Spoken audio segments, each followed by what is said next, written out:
My name is Adam Andrzejewski, and I'm the CEO and founder of OpenTheBooks.com. And you know our mission is to put every dime online in real time. Last year, to that end, we filed 50,000 Freedom of Information Act requests. It was the most in American history. And we successfully captured $12 trillion worth of federal, state, and local spending. And we do this so you can follow the money, so you can hold the political class accountable for tax and spend decisions. And again, this week, we've got a great topic. It's on the Export-Import Bank. What, you might ask? Well, we're going to get right into it. And before we do, I want to introduce my co-host, Tamara Colbert. Hey, Tamara. Good evening, Adam. What is the Export-Import Bank? We're dying to know, and why should taxpayers care? So it was founded by President Roosevelt during the Great Depression, and the express purpose of it was to aid American exporters when we sent their products overseas to spur domestic growth. But I have a question, and this is why taxpayers should be concerned. How does bankrolling dictators and subsidizing authoritarian regimes and oftentimes destabilizing domestic industries, how's that good for growth, Tamara? It's not good for growth. And so as you're sharing this information, Adam, there are so many transactions we can't even count, billions of dollars. Give us some of those details. So and this is breaking news, some of this is not even in our report. I encourage you to go to our website at openthebooks.com, download our report on the Export-Import Bank. Since 2007 through 2021, we've quantified roughly $250 billion worth of taxpayer subsidized lending. Much of this, one out of every $3 was used on behalf of one company, if you can believe this, an entire United States federal agency, and a third of all the lending, a third of all the insurance and guarantees provided by the American taxpayer went to one company. And that's the Boeing Corporation on the sale of planes. What? So $66 billion since 2007 actually helped Boeing sell planes overseas, and the taxpayers guaranteed those loans. The total amount of lending during that period was only $2.1 billion. Boeing soaked up roughly $67 billion of it. The EXIM Bank can be fairly characterized as the Bank of Boeing. Wow, that is okay. So Boeing aside, are there any other industries? Obviously, if they took that kind of money, that makes aerospace industry the top industry. Share with us some of the other industries or companies that benefited. So down in Mexico, Pemex, it's the oil company in Mexico. They're the top company in Mexico receiving the benefit. Look, there's all kinds of industries. We've been selling in the last couple of years ice cream to China. What? Guaranteed and insured by the United States taxpayer. So you got to read our report. I mean, ice cream to China. I'd like to see what that looks like when it shows up over there. Okay, so what happens if this cash is lost, right? Either economically or to an unstable economically or unstable politically country. What happens? So the taxpayer guarantees or insures the loan, we're on the hook for it. So let's just take 2021 and 2022 into three regimes: the communists in China, Turkey, and then Saudi Arabia. You know, they killed the journalist. Okay, so there's been nearly $1 billion in the last 5 quarters, 2021 and the first quarter of 2022, in U.S. taxpayers subsidizing guaranteed loans into just those 3 countries. Now, here's the deal, Tamara. We crunched the numbers.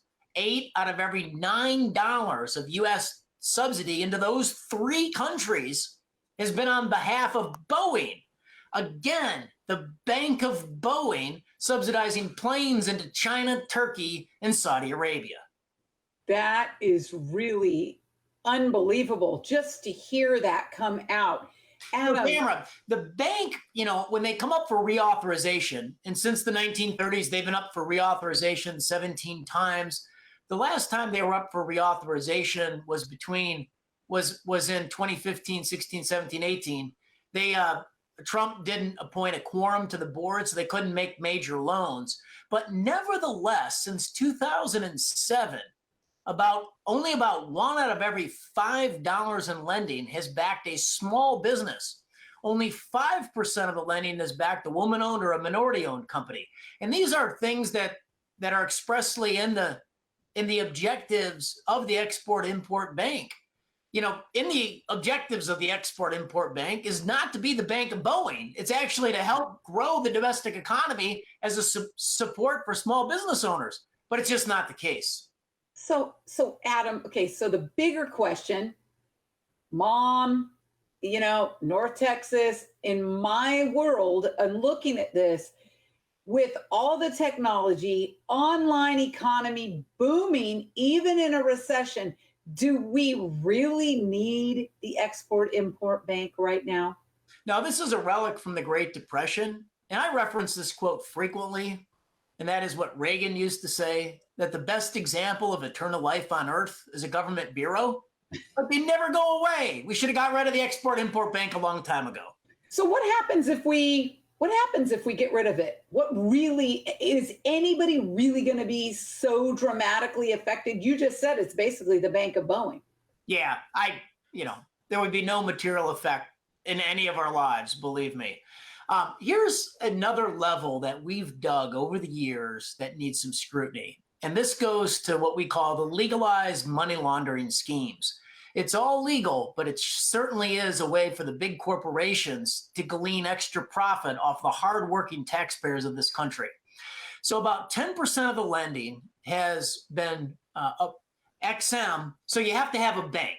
All the big banks are on this. Taxpayers provide the guarantee and the insurance through the Export-Import Bank, and the deal flows. Well, one of the banks providing the lending guaranteed by the Export-Import Bank is called PEFCO, and it's the private financial, company. It was spun off in 1971, and it's owned by the big banks and the big companies like Boeing, like Caterpillar. So I'm going to put this in plain language. They own a bank. It's expressly chartered only to trade on XM loans. The XM guarantees and loans are backing these big companies. So they propped up their own bank to trade on their own loans guaranteed by taxpayers. In other words, there's no risk on their transaction with their overseas export. And then there's no risk on the loan itself through their own bank. Unbelievable.